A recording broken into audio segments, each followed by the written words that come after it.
No, hola Kika Vázquez, gracias por estar aquí, amiga, muy buenas tardes. A ustedes que van llegando, muy buenas tardes.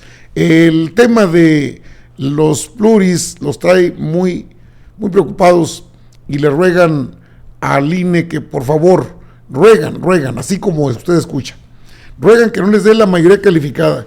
El problema para ellos es que si el INE determinara una jugarreta, fíjese usted, sabemos que ahí está el cártel de las lenchas, sabemos que ellos esgrimen un argumento falaz y dicen que Morena no registró a 200 candidatos propios por cada circunscripción. De hecho, no lo hizo ni el PAN, ni el PRI, ni el PRD. Tampoco lo hizo Morena, Partido del Trabajo, Partido Verde. Entonces pueden entrar por ese lado. Y si esto sucediera, entonces tendrían que repartir solo los pluris del Movimiento Ciudadano y de todas maneras Morena tendría una mayoría en la Cámara de Diputados. Víctor Pasal, gracias por estar aquí, mi hermano, muy buenas tardes. Ayúdame a saludar a esta gente maravillosa. Así, las peticiones de que no, por favor, no le vayan a dar la mayoría calificada a Morena. Sé que es hasta ridículo, pero es lo que están pidiendo. Se lo suplico, yo no los voy a ofender, consejeras y consejeros del INE, ni tampoco magistradas y magistrados del Tribunal Electoral. En sus manos estamos. La República está en sus manos. Por un acto de patriotismo, por sus hijos, por sus nietos, por su carrera de tantos años, hagan lo correcto. Javier, está en manos de los consejeros y por supuesto, sobre todo de los magistrados, el futuro de la democracia mexicana. Sí, la gran sin petición, exagerar. La gran petición a los consejeros, pero por supuesto, sobre todo a los magistrados del Tribunal Electoral, es que no maten la democracia mexicana. Ni la división de poderes, ni los contrapesos, ni el Estado de Derecho, ni las instituciones. Que no abran la puerta a un régimen.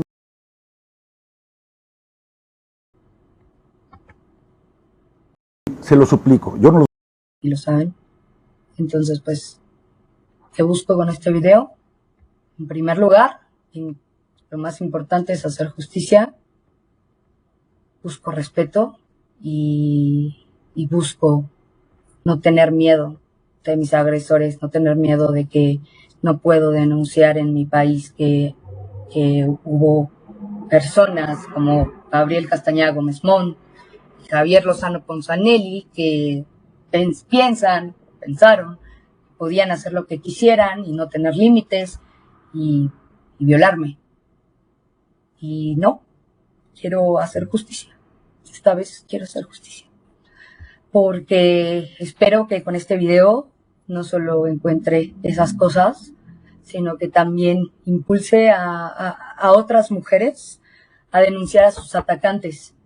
Porque quienes deben de ser nombrados y juzgados son los agresores como Gabriel Castañeda Gómez Montt y Javier Lozano Ponzanelli, y no las mujeres y hombres que somos víctimas. Gracias.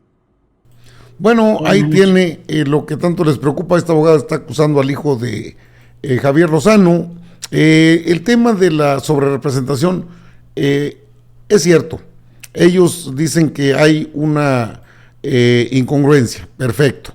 Si así fuese, entonces tendrían que dejar los diputados que dejó Morena, que ganó Morena, que ganó el Partido del Trabajo, el Partido Verde y los mismos que ganó el PRI, el PAN y el PRD.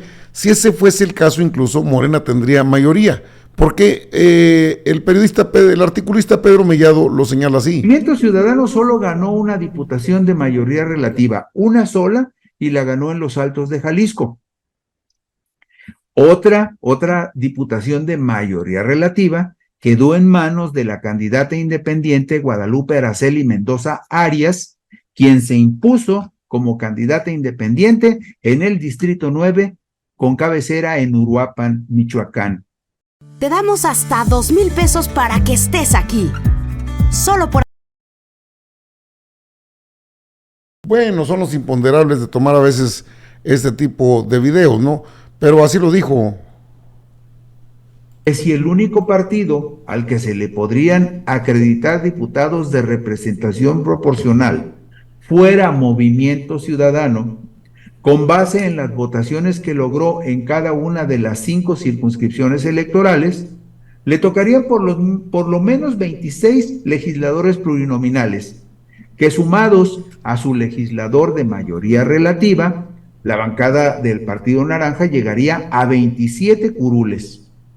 Supongamos entonces que la Cámara de Diputados Federal quedaría integrada únicamente por 327 legisladores en lugar de 500, porque no le tocarían diputados pluris ni al PAN, ni al PRI, ni al PRD, pero tampoco a Morena, al PT y al Partido Verde. ¿Pero qué pasaría?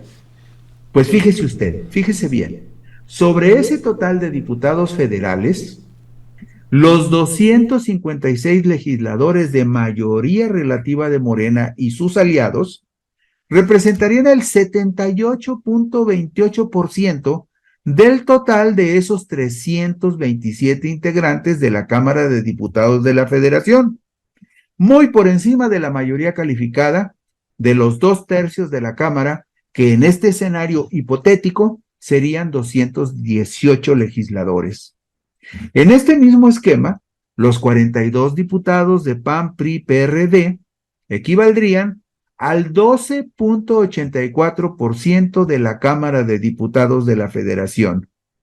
Como se puede ver, sin importar la forma como sean asignados los 200 diputados plurinominales, Morena y sus aliados tendrán la mayoría calificada en la Cámara de Diputados, a pesar de las objeciones de la oposición y a pesar de las triquiñuelas que quiera manejar la oposición, interpretando de manera muy interesada y parcial lo que establece el artículo 54 de la Constitución.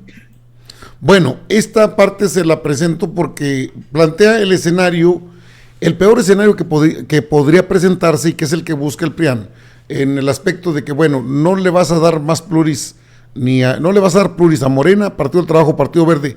El problema para ellos es que tampoco a ellos les tendrían que dar pluris, al PAN, PRI, PRD, y el único que presentó 200 candidaturas propias en esta elección fue el Movimiento Ciudadano. Entonces tocarían algo así como 27 pluris, y entonces serían pues 327 diputados. Si ese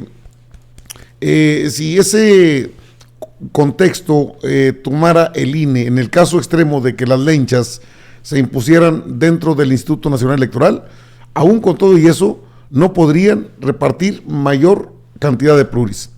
Están en un dilema, desde luego, porque con esa conformación que no es la que la Constitución establece, pero bajo ese mismo criterio que tanto ha manejado de manera dolosa y sesgada el PRIAN, tampoco alcanzarían la mayoría que ellos quieren. Y no es el único que lo ha dicho, digo, esto también lo ha dicho Uki Vespadas, lo ha dicho la misma Guadalupe Tadei Zavala, se va a repartir por partidos, no por coaliciones. Mayor, cada partido postuló, a ver, tiene sus complejidades en el sentido de que esto se tiene que, a nivel nacional se decide por proporción directa, regla de 3, el número de diputados que le corresponde a cada partido, y luego con otra fórmula equivalente se decide cuántos de cada lista de las 5 listas regionales de 40 diputados, porque no están los 200 en una sola lista, sino que son 5 listas de 40. Entonces, dependiendo de la votación que cada partido haya obtenido en cada una de las 5 circunscripciones, cuántos de las 40 diputaciones le corresponderán de esa lista. El tope del 8% de sobrerepresentación se considera a nivel nacional. No en cada lista. ¿Siempre ha sido así? ¿Cuándo se definieron estos criterios? No, bueno, esto ha sido así desde la elección de 1988. En las elecciones de 1979, 82 y 85, la composición de la Cámara era distinta. Eran solamente 100 diputados de representación proporcional y estos diputados no eran accesibles para el partido que obtuviera 60 triunfos de mayoría relativa o más. En la práctica, ¿qué quería decir esto? Que el PRI no accedía a los 100 diputados de representación proporcional, sino que esos se distribuían solamente entre la oposición. Estamos hablando de un tiempo en el que el PRI ganaba prácticamente todos.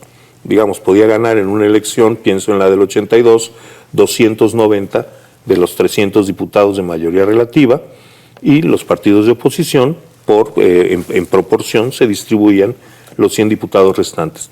Esto cambió con la reforma de 1987, donde se amplió el número de diputados de representación proporcional y paralelamente se abrió para que cualquier partido accediera en proporción a sus votos a la distribución de la representación proporcional. Digamos, el modelo general se estableció en el 87, fue efectivo desde el 88, en el 97, ahí las condiciones eran otras, se establecía que si un partido alcanzaba la mayoría de las constancias de mayoría relativa, pero no alcanzaba la mitad más uno de la Cámara, se le asignaría por representación proporcional diputados suficientes hasta alcanzar ese porcentaje. Esta cláusula nunca se aplicó. Pero bueno, esto se modifica en 1996 con la reforma para establecer el nuevo candado, es decir, son vías separadas de distribución de diputados y el único tope, la única vinculación que hay entre las dos es cuando algún partido pueda alcanzar el 8% de sobrerepresentación.